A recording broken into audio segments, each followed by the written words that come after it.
अस्सलाम वालेकुम नाज़रीन, आप देख रहे हैं program the review Kamran Yusuf और शहबाज राना के साथ। द रिव्यू में हम पाकिस्तान की मईशत, खारजा अमूर और नेशनल सिक्योरिटी से जुड़े मामलात पर बात करते हैं। दुनिया में अगर आप देखें इस वक्त जो सियासत चल रही है, हर जो मुल्क है, इवन जो ताकतवर मुल्क हैं, वो अपने जो इंटरेस्ट हैं उनको प्रोटेक्ट करने के लिए पॉलिसीज जो है तरतीब दे रहे हैं। मौजूदा जो अमेरिका के सदर हैं ट्रंप, उन्होंने जो दूसरी मरतबा इलेक्शन जीता, उनका नारा था अमेरिका फर्स्ट। और जो बड़ी बड़ी अमेरिकी कंपनियां हैं उनको उन्होंने हुक्म नहीं दिया बल्कि उनको धमकी दी कि अगर वो जो बाकी दुनिया में उन्होंने मैन्युफैक्चरिंग प्लांट्स लगा रखे हैं, वो इंडिया हो या बेशक चीन हो, अगर वापस वो अमेरिका में नहीं लगाते तो फिर उनको उसी जो टैरिफ का सामना करना पड़ेगा जो उन्होंने अदरवाइज बाकी मुल्कों के ऊपर आयद किया। मकसद उसका क्या है कि जब अपने मुल्क से बाहर कोई चीज़ मैन्युफैक्चर होती है, आपको इंपोर्ट करना पड़ती है, तो उसके नतीजे में जो लोकल आपकी इंडस्ट्री होती है उसको नुकसान पहुंचता है। एंड मोर इम्पॉर्टेंटली, जो अगर आपके घर में एक चीज़ बन रही है तो उसके नतीजे में जो टेक्नोलॉजी है, जो उसके नतीजे में लोगों को रोज़गार मिलता है, वो भी आपकी मईशत के लिए बहुत ज़रूरी होता है। पाकिस्तान की शहबाज अगर बात करें तो हमारी भी ये एस्पिरेशन रही है, की एस्पिरेशन रही है कि वो मैन्युफैक्चरिंग हब बने, यानी कि मेक इन पाकिस्तान जो प्रोडक्ट हैं वो ना सिर्फ पाकिस्तान में इस्तेमाल हों बल्कि पूरी दुनिया में इस्तेमाल हों। लेकिन अभी जो हम सूरत हाल देख रहे हैं, पिछले कुछ अरसे से ये खबरें भी सामने आ रही हैं, बड़ी बड़ी जो मल्टीनेशनल कंपनीज हैं वो छोड़ करके इवन पाकिस्तान से जा रही हैं, उस पर भी बात करेंगे। बट क्या वाकई जो अभी मौजूदा जो सूरत हाल है, नजर आ रहा है कि हम एक मैन्युफैक्चरिंग हब बनने जा रहे हैं, या अगेन जो हमारा एक क्रॉनिक मसला रहा है कि बाहर से बस हम चीज़ें खरीदते हैं और डंप करते आ रहे हैं यहाँ पर? कामरान, लगता है ऐसा है कि पाकिस्तान को भी सदर ट्रंप जैसे एक लीडर की ज़रूरत है जो वाकई पाकिस्तान को एक मैन्युफैक्चरिंग हब बनाए, बजाय इसके कि पाकिस्तान को एक जो तजारती हब बनाया जा रहा है। पाकिस्तान जैसा मुल्क जिसकी आबादी 25 करोड़ है, जो एक बहुत बड़ी आबादी वाला मुल्क है, और इस तरह की जो कंट्री होती है उसकी इकॉनमी का स्ट्रक्चर ऐसा होना चाहिए कि नौकरियाँ यहाँ पर पैदा हो, ना कि नौकरियाँ ख़त्म हो। और उसके लिए जो एक इनेबलिंग इन्वायरमेंट चाहिए होता है, वो काम होता है हुकूमत को प्रोवाइड करना। दो बड़े शोबे होते हैं जहां से नौकरियां पैदा होती हैं, ज़राअत और मैन्युफैक्चरिंग। सर्विसेज का शोबा जो है, उसकी कंट्रीब्यूशन तो पाकिस्तान की इकॉनमी में 60% से भी ज्यादा, लेकिन उसकी जो कंट्रीब्यूशन है इकोनॉमिक ग्रोथ के अंदर तो एक साइड पे रहेगी, उस जॉब क्रिएशन के अंदर उसकी ज्यादा कंट्रीब्यूशन नहीं होती। तो ट्रेडिशनली मैन्युफैक्चरिंग को सपोर्ट किया जाता है, उसको प्रोटेक्ट भी किया जाता है, और अननेसेसरी प्रोटेक्शन तो नहीं दी जाती, लेकिन एक हद तक सेफ गार्ड उसको जरूर प्रोवाइड किया जाता है। लेकिन बदकिस्मती से वैसे तो सदर डोनाल्ड ट्रंप को हर जगह पे हुकूमत उनको इमिटेट करने की कोशिश करती है, जहां पे करना चाहिए वहां पे कर नहीं रही। इस साल जून में हुकूमत की जो तजारती पॉलिसी आई, जिसमें उन्होंने इंपोर्ट्स के ऊपर जो ड्यूटियां थी उसको यकदम कम करने का फैसला किया, जिससे हमारी जो इंडस्ट्री थी वो एक्सपोज हुई कंपटीशन के लिए। एक होता है राइट कंपटीशन, जिसको हम सब इंकरेज करते हैं एज ए कंज्यूमर्स, लेकिन समटाइम्स एक जेन्युइन किस्म की एक सेफ गार्ड चाहिए होता है इंडस्ट्री को, वो उसको नहीं मिलता। आज हम जिस जगह पे आके खड़े हुए हैं और आज हम जो इस प्रोग्राम के अंदर भी फोकस कर रहे हैं, पाकिस्तान का जो तजारती खसारा है उसमें 3 माह के अंदर 1/3 इजाफा हो गया है। पाकिस्तान से जो बड़ी गैर मुल्की कंपनियां, जो प्रॉक्टर एंड गैम्बल जैसी कंपनी जो पिछले 34 साल से पाकिस्तान में काम कर रही थी, उसने अपनी फैक्ट्रियां यहां पे बंद करने का फैसला किया है। इसके साथ ही जो मकामी हमारे यहां पे सनतें लगी हुई उनको तहफ़्फ़ुज़ हासिल नहीं है, वो भी जायज़ तहफ़्फ़ुज़। चीन से उनको कंपटीशन का सामना है। एक तो एक फेयर कंपटीशन होता है कि जो किसी भी चीज़ की पैदावारी लागत है, अगर उससे भी कम उस चीज को किसी मुल्क में बेचा जाए तो उससे फिर उसको बोलते हैं एंटी डंपिंग एक कर रहे होते हैं, प्रोडक्शन से कम कॉस्ट के ऊपर जाके चीज फरोख्त कर रहे होते हैं, लोकल इंडस्ट्री को इतना अनकंपैरेटिव कर देते हैं कि उनके लिए सर्वाइव करना मुश्किल हो जाए। तो ये वो सारा कॉन्टेक्स्ट है, और ये सूरत हाल क्यों पैदा हो रही है, इसकी 3-4 बड़ी बुनियादी वजूहात हैं। एक तो ये कि जो इंपोर्टर है जब वो एंटी डंपिंग के जरिए वो कर रहा है अपनी, वहां से एक ऐसी चीज लेके आ रहा है जो पाकिस्तान में उसकी जनरली कॉस्ट किसी भी वजह से ज्यादा, वो कॉस्ट इस वजह से भी ज्यादा हो सकती है, यहाँ पे टैक्सेस खित्ते के मुकाबले में ज्यादा, यहाँ पे जो बिजली की कीमतें हैं वो खित्ते के मुकाबले में ज्यादा, यहाँ पे और जो दूसरे मसाइल हैं वो खित्ते के मुकाबले में ज्यादा। तो फिर ऐसे मौकों के ऊपर इंडस्ट्री के लिए compete करना मुश्किल हो जाता। होता क्या है फिर, जिसकी तरफ आपने शुरू में जो बात आपने कही थी, होता फिर ये है कि लोग फिर फैक्ट्रियां बंद करते हैं, कंपनियां फैक्ट्रियां बंद करती हैं, वो उनके लिए इंपोर्ट करके चीज़ यहाँ बेच के मुनाफा कमाना आसान है, बजाय इसके कि यहाँ पे वो सनद भी लगाएं, कई किस्म की इंक्वायरियां भी भुगते हैं, इसको FBI को भी भुगते हैं। उनको अगर मुनाफा हो गया, अगर वो मल्टी नेशनल कंपनी है तो अपने मुनाफे को वो मुल्क से बाहर नहीं लेकर लेके जा सकते क्योंकि आपके पास गैर मुल्की ज़र मुबादला के ज़खायर नहीं होते। तो इस वक्त हम एक ऐसी स्टेज के ऊपर पहुंच गए हैं जहां पे वज़ीर-ए-आज़म शहबाज शरीफ साहब को ये फैसला करना है कि उन्होंने जो पाकिस्तान की बहुत तेज़ी के साथ एक तजारती एक जो है हब बनता जा रहा है उसको तजारती हब बनाना है जिससे लोग बेरोजगार होंगे, या फिर हमारी जो इंडस्ट्री है जो बची खुची है उसको बचाना है। अब इसमें ये जो भी कुछ हो रहा है ये ओवरनाइट तो नहीं है, एक लॉन्ग मेरे ख्याल में हमारे मिस स्टेप्स हैं जिसके नतीजे में आप कोई भी जो इंडस्ट्री होती है, कोई भी जो बिजनेसमैन होता है, अगर वो सरमाया लगाता है तो वो ओवरनाइट तो फैसला नहीं करता। जाहिर है कि कोशिश करता है कि जब उसने अगर एक सरमाया लगाया है, एक जगह पे फैक्ट्री लगाई है, कि कोशिश करे कि उसको बचाने की। जाहिर है कि ये उसका लास्ट रिजॉर्ट होता है जब उसको बंद करने का उसका फैसला करता है। तो ये जो गवर्नमेंट की पॉलिसीज थी ओवरऑल, तो गवर्नमेंट क्लेम करती है जी अब एक रिलेटिव स्टेबिलिटी भी है। फिर दूसरा ये कहते हैं कि अगर आप एक्सचेंज रेट की बात करें वो भी आपको रिलेटिव स्टेबल नजर आता है। तो क्या वो फैक्टर्स हैं जिसकी वजह से अब एकदम से ये जो खबरें आना शुरू हो गई हैं इस तरह की कि बड़ी मल्टीनेशनल कंपनीज यहाँ से छोड़ के जा रही हैं? और इमेजिन करें कि अगर कोई बड़ी मल्टीनेशनल कंपनी जो है उसके ख्याल में ज़्यादा उनका बजट भी ज़्यादा होता है, उनके पास टेक्नोलॉजी भी बेहतर होती है, वो अगर compete नहीं कर पा रहे तो जो लोकल मैन्युफैक्चरर होता है तो उसके तो वसाइल वैसे ही कम होते हैं, उसके लिए compete करना तो वैसे ही मुश्किल होता है। तो फैक्टर्स क्या हैं इसके पीछे कि ये सारा आज हम ये डिस्कशन भी कर रहे हैं और इस स्टेज पे पहुंचे हम? कामरान, ये कहानी आज से शुरू नहीं हुई, ये पिछले 25 साल की कहानी है। एक टाइम होता था जहाँ यहाँ पे डेवलपमेंट फाइनेंशियल इंस्टीट्यूशंस होते थे, DFIs, वो सनतों को आसान किस्तों के ऊपर, आसान शराइत के ऊपर, कम इंटरेस्ट रेट के ऊपर कर्जे देते थे। जनरल मुशर्रफ की गवर्नमेंट में उनको बंद कर दिया गया। उसके बाद जो जहाँ से पाकिस्तान के अंदर खराबी पैदा होना शुरू हुई, पाकिस्तान की जो इंडस्ट्री थी वो श्रिंक करना शुरू हुई। वो जो फ्री ट्रेड एग्रीमेंट चीन के साथ साइन किया गया 2005 में, और फिर जो PTA की गवर्नमेंट थी उसने आते ही उसकी फेज 2 साइन कर दी।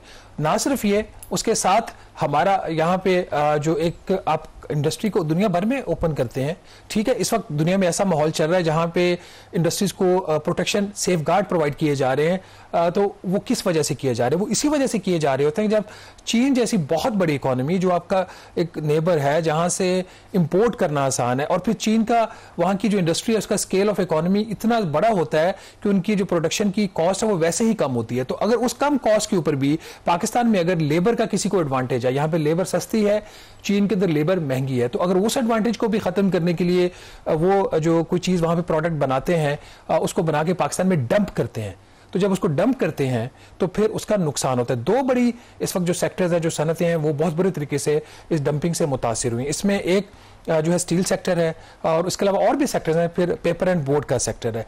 ये वो सेक्टर्स हैं जो डायरेक्टली एक्सपोज हुए हैं, और जो इंपोर्टर्स थे वो चीप इंपोर्ट्स लाके यहाँ पे डंप कर रहे हैं। इसके हवाले से मजीद इसकी केसेस की डिटेल्स की भी बात करेंगे, लेकिन एक नेशनल टैरिफ कमीशन है जिसका बुनियादी काम ही सेफ गार्ड्स का है। प्रोटेक्शन तो चलें, किसी को अननेसेसरी भी मिल सकती है ना, लेकिन सेफ गार्ड जो होता है उसका एक प्रॉपर प्रोवाइड करने का उसका एक मैकेनिज्म दिया जाता है। जब कोई भी इंडस्ट्री उसको डंपिंग का सामना करना पड़ता है तो वो फिर नेशनल टैरिफ कमीशन के पास जाती है। NTC ने अपना काम किया, उन्होंने स्टील सेक्टर को इस हवाले से बचाने की कोशिश की, पेपर एंड बोर्ड को बचाने की कोशिश की, लेकिन होता क्या है कि फिर मामला, चूंकि पाकिस्तान में जो सबसे जो आसान चीज है ना, वो किसी भी कोर्ट में जाके आप किसी भी चीज को रखवा सकते हैं। मेरे ख्याल में ये बेहतर अंडरस्टैंड करने के लिए आपने जिक्र किया ये पेपर और पेपर बोर्ड जो इंडस्ट्री है, इसका एक क्लासिक केस भी है कि जब ये मामला गया नेशनल टैरिफ कमीशन के पास तो उन्होंने इसको रोकने के लिए एक स्टेप लिया, बट किस तरीके से जो लोग ये इंपोर्ट करते हैं और डंप करते हैं इस तरह के प्रोडक्ट्स,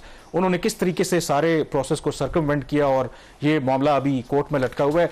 अगर हम उसकी मिसाल दे सकें तो बेहतर हमें अंदाजा हो सकता है कि किस तरीके से ये जो इस तरह के जो प्लेयर्स बैठे हैं जो मैनिपुलेट करते हैं सिस्टम को भी, और जो रेगुलेटर्स का जिनका काम है या अदालतें हैं जिनका काम है उनके ऊपर चेक रखना, और वहां पर वो बेबस आपको नजर आती है, जिसकी वजह से फिर जो लोकल इंडस्ट्रियलिस्ट है या ताजिर है वो जाहिर है कि फिर परेशान होता है। आपने कोर्ट्स का जिक्र किया, उसमें जो governance and corruption diagnosis assessment report है IMF की, जो अभी तक हुकूमत ने उसको पब्लिक नहीं किया, उसके अंदर रूल ऑफ लॉ के हवाले से एक पूरा चैप्टर है, और इसमें हमने एक्सप्रेस ट्रिब्यून में स्टोरी भी की थी, गालिबन हमने अपने प्रोग्राम में भी उसका जिक्र किया था। उसकी जो रिकमेंडेशन नंबर 1 है, जिसमें जो सबसे बड़ा फोकस है, ये नाज़रीन ये मैं पढ़ देता हूँ आपके बेनिफिट के लिए, कि IMF पाकिस्तान को क्या एडवाइस कर रहा है, कोर्ट्स कैसे अपना रोल जो है वो प्ले कर रहे हैं, उसके हवाले से IMF की क्या रिकमेंडेशन है।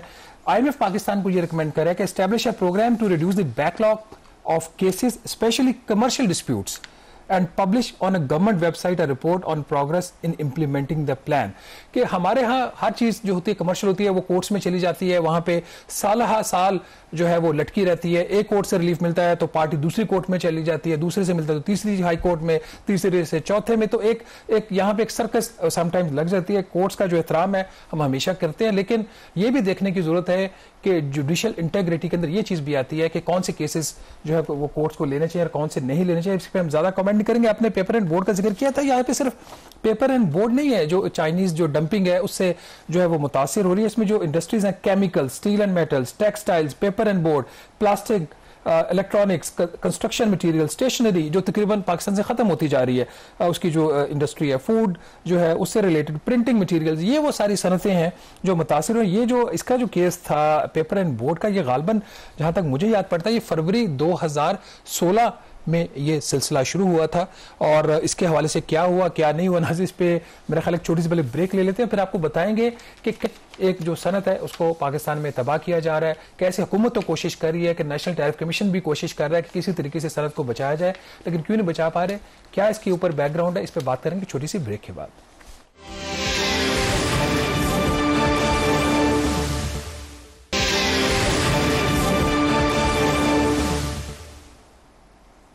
जी, ब्रेक के बाद एक दफ़ा फिर आपको खुशामदीद कहते हैं। हम जिक्र कर रहे हैं कि आखिर क्यों पाकिस्तान मैन्युफैक्चरिंग का जो हब है वो नहीं बन रहा और जो लोकल या मकामी सनतकार हैं उनको किस तरह के मसाइल का सामना है। तो शहबाज, ब्रेक से पहले भी हम जिक्र कर रहे थे कि किस तरीके से जो पाकिस्तान की लोकल इंडस्ट्री है वो अनकम्पैटिटिव होती जा रही है और उसके मल्टीपल फैक्टर्स हम वो बात कर ही रहे हैं, और जिस तरीके से जो सस्ती अशिया जो है पाकिस्तान में डंप की जा रही हैं, तो हम बात कर रहे थे ये पेपर और पेपर बोर्ड इंडस्ट्री के हवाले से।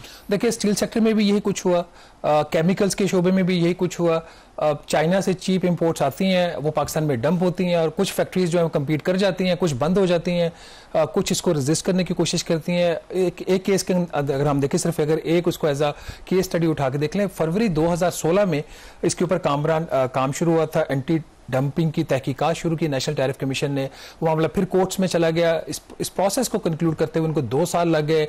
अप्रैल 2018 में कंक्लूजन आता है और ये स्टैब्लिश होता है कि पेपर एंड बोर्ड सेक्टर के अंदर डंपिंग हो रही है और उसको लोकल इंडस्ट्री को प्रोटेक्शन देने के लिए, जायज प्रोटेक्शन देने के लिए तकरीबन 2 मुख्तलिफ उसकी जो इसके HS कोड्स और एन एवरेज कोई 29% उसके ऊपर डंपिंग एक ड्यूटी लगा दी गई जो है 5 साल के लिए। उसका 5 साल का जो पीरियड था वो उसके हवाले से फिर जो इंडस्ट्री थी उसने रिव्यू मांगा फरवरी 2022 में, उसमें तोसी के लिए रिव्यू का आगाज हुआ। इन द मीन वाइल जो एक चीज कामरन ये हुई कि जब ये 29% उसके ऊपर एंटी डंपिंग ड्यूटी लगी तो जो इंपोर्टर्स थे उन्होंने, जो एक्सपोर्टर्स थे चाइनीज, उनके साथ मिलकर उस प्रोडक्ट के अंदर मामूली तब्दीली की। अब होता यह है कि जब आप किसी प्रोडक्ट के ऊपर कोई डंपिंग उसको कंट्रोल करने के लिए एंटी डंपिंग ड्यूटी लगाते हो तो उसकी स्पेसिफिकेशंस होती हैं। इस केस में उन्होंने उसकी जो स्पेसिफिकेशंस थी उसमें मामूली तब्दीलियां करके वही चीज़ वो पाकिस्तान में बगैर वो 29% ड्यूटी दिए हुए दोबारा पाकिस्तान में लाना शुरू कर दिया उन्होंने। तो उस चीज़ को देखने के लिए फिर एक NTC दोबारा मई 2024 में ये जो तब्दीलियों के हवाले से जो मामला होता है उसका वो जायजा लेने के लिए तहकीकात का आगाज करता है। तो उसमें जो एक चीज हुई कि उन्होंने जब जनवरी 2017 से लेकर 31 दिसंबर 2023 तक का कामरान जब डाटा देखा तो उसमें पता ये लगा कि ये जो प्रोडक्ट अब दोबारा आना शुरू हुई है वो एसेंशियली पाकिस्तान में पहले इंपोर्ट हो ही नहीं रही थी। तो इससे एक चीज बड़ी वाज़ेह होगी कि ये उसमें मामूली सी तब्दीली करके उस प्रोडक्ट के अंदर उसको दोबारा लाया गया पाकिस्तान के अंदर। यही सूरत हाल आपको नजर आती है और सेक्टर्स के अंदर भी जहां पे अगर कोई फैसला आ भी जाता है NTC का तो उसको सरकमवेंट किया जाता है। बहरहाल इसके हवाले से जो स्टेटमेंट ऑफ एसेंशियल फैक्ट्स थी वो उसने तैयार की नेशनल टैरिफ कमीशन ने, लेकिन उसके बाद की जो कहानी है वो शायद हम बताने की सकत नहीं रखते। उसके बाद फिर वही होता है जो पाकिस्तान में हर चीज को रोकने के लिए होता है, ये मामला अदालतों में फिर अदालतों में चला जाता है। अब ये चूंकि सबजुडिस मैटर्स होते हैं, इस पे बात करने से हमें अवॉइड करना चाहिए। लेकिन एक चीज बड़ी वाज़ेह है कि पाकिस्तान में जिस तरीके से कामरान रूल्स का, लॉज का उनको मिस यूज किया जाता है वो देखने के काबिल है। और NTC की ये जो स्टेटमेंट ऑफ एसेंशियल फैक्ट्स की उनकी जो एक स्टेटमेंट है उसको अगर देखा जाए तो वो एक चीज़ बड़ी उसके अंदर वाज़ेह है कि ये जो प्रोडक्ट के अंदर तब्दीलियां की जाती हैं विदाउट नेमिंग द प्रोडक्ट, उसमें कॉस्ट कोई इतनी ज़्यादा नहीं होती, मामूली सी रद्दोबदल करके उसकी स्पेसिफिकेशन को चेंज करते हैं और उसका जो यूजेज है, एंड यूजेज है, वो भी वही रहता है। तो ना तो कंज्यूमर का नुकसान हुआ, ना इंपोर्टर का नुकसान हुआ, नुकसान किसका हुआ? आपका फिर जो है लोकल इंडस्ट्री, उसका हो जाता है। और ये कहानी यहाँ पे खत्म नहीं होती। और मेरे ख्याल में एक यहाँ पर लोगों को पता भी होगा, जिनको नहीं भी पता, बात करना यहाँ पर बहुत जरूरी है। सम टाइम जो आम सारिफ है ना, वो बड़ा इसको सिंप्लीफाई करके देखते हैं कि हमें क्या फर्क पड़ता है अगर कोई भी चीज चीन से आ रही है, अमेरिका से आ रही है, लंदन से आ रही है, अगर हमें एक सस्ती काउंटर पे चीज मिल रही है तो हम तो वो लेंगे। एक तो बड़ा ये ओवर सिंप्लीफाई व्यू, लेकिन उनको ये नहीं पता लगता कि उसका जो इम्पैक्ट होता है कि जो चीज आपके यहाँ नहीं बन रही, जब आपके यहाँ एक चीज फैक्ट्री लगती है, उसके नतीजे में जो रोजगार पैदा होता है, रोजगार पैदा होने के नतीजे में फिर टेक्नोलॉजी का जो ट्रांसफर होता है, उसका ओवरऑल आपकी मईशत के ऊपर जो पॉजिटिव असर पड़ता है। शायद apparently on the face of it एक बंदे को एक सस्ती चीज तो मिल रही है, उसको लग रहा है मुझे फायदा है, बट इन नट शेल जो है एक्चुअली आपको नुकसान हो रहा होता है इस तरह से चीजों का। इसका एक और भी व्यू है, इसका जाविया इसको देखने का, वो ये है कि अभी किसी इंडस्ट्री को अनकम्पेटिटिव करने के लिए आपने एक प्रोडक्ट को डंप कर दिया, और डंप कर दिया आपने उसकी प्रोडक्शन की जो कॉस्ट है उससे भी नीचे प्राइस पे जाके वो डंप हो गया। जो लोकल उसका जो मैन्युफैक्चरर होता है, जब मार्केट से आउट हो जाता है और जब कंपटीशन खत्म हो जाता है, वही जो इंपोर्टर है या एक्सपोर्टर है, जो चाइना का एक्सपोर्टर होगा, पाकिस्तान का इंपोर्टर होगा इस तरह के केसेस में, तो वो क्या करता है फिर, वो प्रोडक्ट जो उसने कभी थोड़े बहुत नुकसान पे भी बेची है या मामूली मुनाफे के ऊपर बेची है, जब लोकल उसका कंपटीशन खत्म हो जाता है तो उसको फिर वो दुगने दामों के ऊपर बेचता है, क्योंकि आगे से कंपटीशन कोई नहीं। आज मैं आपको अपनी एग्जांपल देता हूं, मैं कोई प्रोडक्ट खरीदने के लिए गया मार्केट के अंदर, उसमें 2 कंपनियां थी, विदाउट नेमिंग द कंपनीज। उसमें जी उनका कंपटीशन इतना था, जिस कंपनी की मैंने वो प्रोडक्ट खरीदी, उसका जो कंपेटिटर था उसकी प्राइस को खराब करने के लिए, उसकी क्वालिटी बेहतर थी, उसको प्राइस को खराब करने के लिए उसने मार्केट के अंदर सेम क्वालिटी की प्रोडक्ट तकरीबन 500 रुपया पर वो जो प्रोडक्ट थी उसको सस्ता किया। अब वो जो मेरा जिससे मैं खरीद रहा था, जो वहां पे जो शॉप थी, तो उसके पास कोई चॉइस नहीं थी। अगर तो मुझे रिटेन करना चाह रहा था एज अ कस्टमर, तो उसको मैच करना था लोअर प्राइस वाली प्रोडक्ट के ऊपर जो सेम क्वालिटी की थी, क्योंकि वो जो लोअर वाली थी वो डंप हो रही है पाकिस्तान में। लेकिन मुझे as a consumer short term में फायदा हो गया, कंपनी का नुकसान हो गया। क्या यही प्रोडक्ट मैं जब 2 साल बाद या साल बाद दोबारा लेने जाऊंगा मुझे अवेलेबल होगी? मुझे अवेलेबल नहीं होगी, क्योंकि तब तक वो कंपनी जो है वो जो आपको बेहतर क्वालिटी रिलेटिव टर्म्स में देने की कोशिश कर रही है और प्राइस पे वो मेंटेन करना चाह रही है, दूसरी कंपनीज को खराब कर रही है।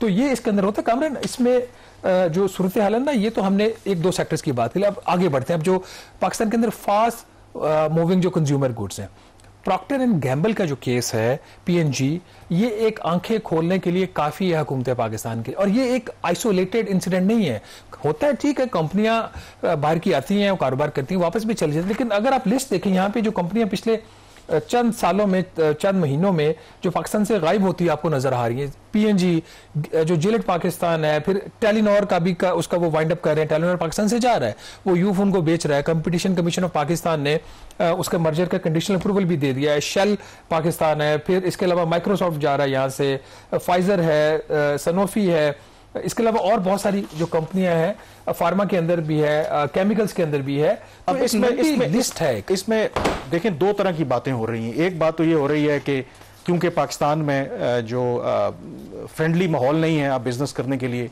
और जो मल्टीनेशनल कंपनीज हैं इनके लिए काम करना मुमकिन नहीं रहा, एक पर्सपेक्टिव तो ये है। दूसरा जो व्यू पाया जाता है कि शायद ये जो इंटरनेशनल या मल्टीनेशनल कंपनीज भी हैं, ये ग्लोबली भी रीस्ट्रक्चरिंग हो रही है, तो अपने अखराजात को कम करने के लिए भी ये स्टेप्स लेती हैं।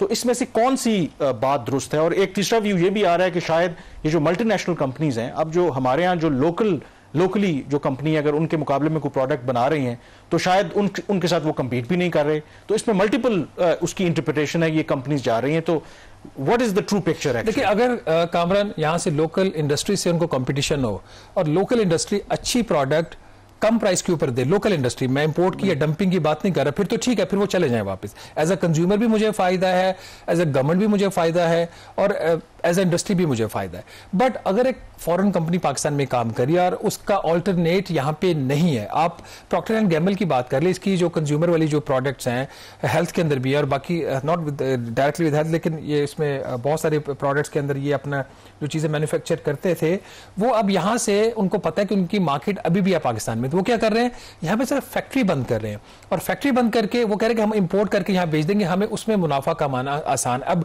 अगर आप टैक्सेशन के निजाम की बात कर लें, आपका 29% है कॉर्पोरेट इनकम टैक्स रेट, उसके ऊपर 10% आपने लगाया हुआ है सुपर टैक्स, फिर उसके अलावा आपके डिविडेंड के ऊपर टैक्स और बहुत सारे टैक्सेस, तो मिला के जब 50-55% आप किसी भी कंपनी का उससे आप टैक्स में ले जाएंगे तो उसके पीछे क्या बचा, फिर उसको एफबीआर की तहकीकात का सामना, फिर जब उसको मुनाफा हो गया तो स्टेट बैंक ऑफ पाकिस्तान के पास वो रिजर्व्स नहीं है कि उनको फॉरेन एक्सचेंज बाहर लेके जाने की वो इजाजत दें। तो इस किस्म की जो चीजें, तो कंपनियों के लिए तजारत करना आसान है।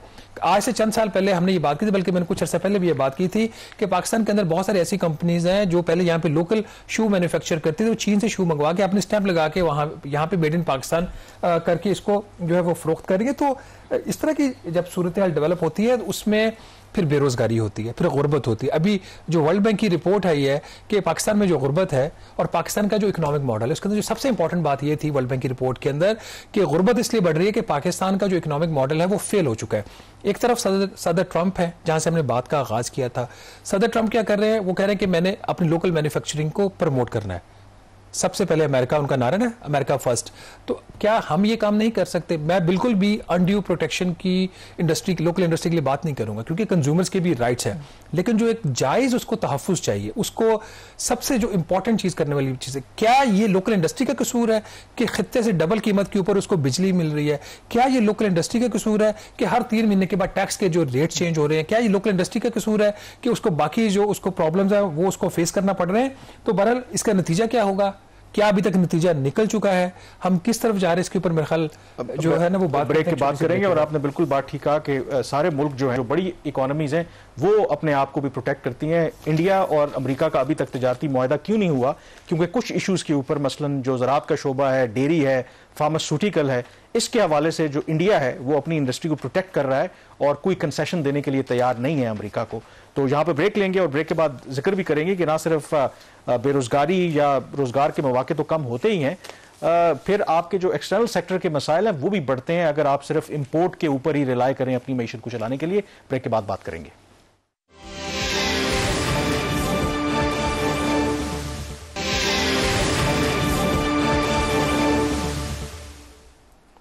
जी, ब्रेक के बाद एक दफा फिर आपको खुशामदीद कहते हैं। हम बात कर रहे हैं किस तरीके से जो मल्टीनेशनल कंपनीज हैं वो भी पाकिस्तान से जा रही हैं, जो मकामी सनतकार है वो भी परेशान है, और मुख्तलिफ फैक्टर्स की तो हमने बात की ही है। नतीजा क्या निकलता है कि अगर आपने इसी तरीके से यानी कि इंपोर्ट के ऊपर इन्हिसार करना शुरू कर दिया और लोकली चीज़ें आपकी प्रोड्यूस ना हुई, तो ऑलरेडी जो इस माली साल में इंडिकेशन हमें मिल रही है कि तिजारती खसारा इस माली साल के आगाज में ही हमें बढ़ता नजर आ रहा है। कामरान, हमने बहुत डिटेल में इसके हवाले से बात कर ली कि फैक्टर्स क्या हैं और इसके अफेक्टेड कौन सी कंपनीज, तो कि हम बात नहीं करें, हम सेक्टर्स की बात करें, इसका नतीजा क्या निकलता है। वेरी ब्रीफली हम नाज़रीन को बता देते हैं। इस जून में जब बजट आया था तो हुकूमत ने फैसला ये किया था कि इंपोर्ट्स को उन्होंने और ज़्यादा फैसिलिटेट करना है। हमने उस वक्त भी ये आवाज़ उठाई थी कि आप इंपोर्ट्स को बहुत ज़्यादा फैसिलिटेट करेंगे तो ना सिर्फ आपकी लोकल इंडस्ट्री इससे मुतासर होगी, बल्कि स्टेट बैंक ऑफ पाकिस्तान के पास इतने गैर मुल्की ज़र मुबादला के ज़खायर नहीं है कि वो इन इंपोर्ट्स को सस्टेन कर ले। नतीजा सामने है, पहले 3 माह में पाकिस्तान का जो तजारती खसारा है वो 9.4 अरब डॉलर तक पहुंच गया है, जो पिछले माली साल के मुकाबले में 1/3 ज्यादा है। इसकी वजह क्या है? इसकी वजह सीधा इंपोर्ट्स के अंदर 13.5% इजाफा हुआ है। इंपोर्ट्स के अंदर सिर्फ इन 3 माह के अरसा में जो 2 अरब डॉलर की इंपोर्ट्स हमने पिछले साल के मुकाबले में ज्यादा की हैं, और 50 शराइत, सख्त तरीन शराइत IMF की मानकर भी हम कितना पैसा हमें मिलेगा एक साल के अंदर? 2 अरब डॉलर जो हुकूमत ने सिर्फ 3 माह के अंदर जाया कर दिया, क्योंकि गलत इनकी जो ट्रेड पॉलिसीज हैं उसकी वजह से। अब हम आपको एक देते हैं ब्रेकिंग स्टोरी, और ब्रेकिंग स्टोरी ये है कि पिछले साल का जो करंट अकाउंट का जो सरप्लस आया था, जिसपे हुकूमत भी खुश थी और हमने भी इस चीज को वेलकम किया था कि पाकिस्तान को एक्सटर्नल सेक्टर की स्टेबिलिटी चाहिए। नतीजा क्या निकला? अभी हमारे पास ऐसी इतलात आ रही हैं और ये बात IMF के सामने भी उठाई गई है कि पाकिस्तान में जो इंपोर्ट्स के फिगर हैं वो ठीक नहीं है। जो डाटा रिपोर्ट करता रहा पाकिस्तान ब्यूरो स्टैट्स, जिसकी बेस के ऊपर हम ये सारे नंबर्स आपके सामने रख रहे हैं, और अभी जो मैंने आपको इंपोर्ट का नंबर दिया ये भी PBS का ही नंबर है। जो PBS का नंबर है, एक और जो हुकूमती इदारा है पाकिस्तान सिंगल विंडो, उससे वो 5.1 अरब डॉलर कम था माली साल 2023-24 में, और जो अभी माली साल खत्म हुआ है वो PBS का जो नंबर है पाकिस्तान सिंगल विंडो के नंबर से जो इंपोर्ट का नंबर है वो 5.7 अरब डॉलर कम है। तो मजमूई तौर पर PBS ने हमें जो इंपोर्ट का फिगर दिया पिछले 2 साल का, वो 10.8 अरब डॉलर कम है उस नंबर से जो पाकिस्तान सिंगल विंडो, जिसके पास ये सारा ट्रेड का डाटा है, वो उसका जो नंबर है उससे 10.8 अरब डॉलर इंपोर्ट का नंबर जो है पीबीएस का कम है। और इसकी वजह क्या है? इसकी वजह यह बताई गई है आईएमएफ को। आईएमएफ के सामने जब ये मामला आया, आईएमएफ ने इसके ऊपर इंक्वायरी की थी, उनके पास ऐसी इन्फॉर्मेशन थी, तो आईएमएफ को यह बताया गया कि जो पीबीएस नंबर रिपोर्ट कर रहा था वो प्राल से ले रहा था, और प्राल जो नंबर की जो एंट्रीज कर रहा था इंपोर्ट की, वो पूरी एंट्रीज नहीं कर रहा था। इसमें कोई मेलाफाइडी नहीं लगती, लेकिन कम से कम एक बहुत बड़ी कोताही है। उसके नतीजे में तमाम जो नंबर्स हैं वो ओपन हो गए हैं। बहरहाल इशू हमने आपके सामने रख दिया है। इशू बड़ा सिंपल है। वज़ीर आज़म पाकिस्तान के पास चॉइस है कि क्या वो चाहते हैं कि पाकिस्तान एक तजारती हब बने या एक मैन्युफैक्चरिंग। अभी तक की उनकी जो पॉलिसीज हैं वो पाकिस्तान को उस तरफ लेके जा रही हैं जहां पे फैक्ट्रियां बंद होगी, इंपोर्टर जो है इंपोर्ट करके वो माल बेचेंगे, मुनाफा कमाएंगे, लेकिन लोग जो है वो बेरोजगार होंगे। यहाँ पे ब्रेक लेंगे और ब्रेक के बाद जब वापस आएंगे तो बात करेंगे एक और अहम इशू की। Stay with us.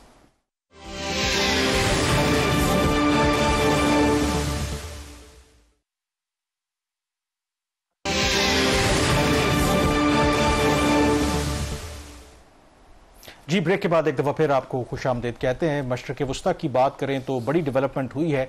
हमास की तरफ से बाकायदा तौर पर अब रद्द-ए-अमल सामने आ गया है। जो अमरीकी सदर ट्रंप का 20 नुकाती अमन मंसूबा था, और जो हमास ने इनिशियल रद्द-ए-अमल दिया है, उन्होंने वेलकम किया है अमरीकी सदर ट्रंप के 20 नुकाती उस प्लान को।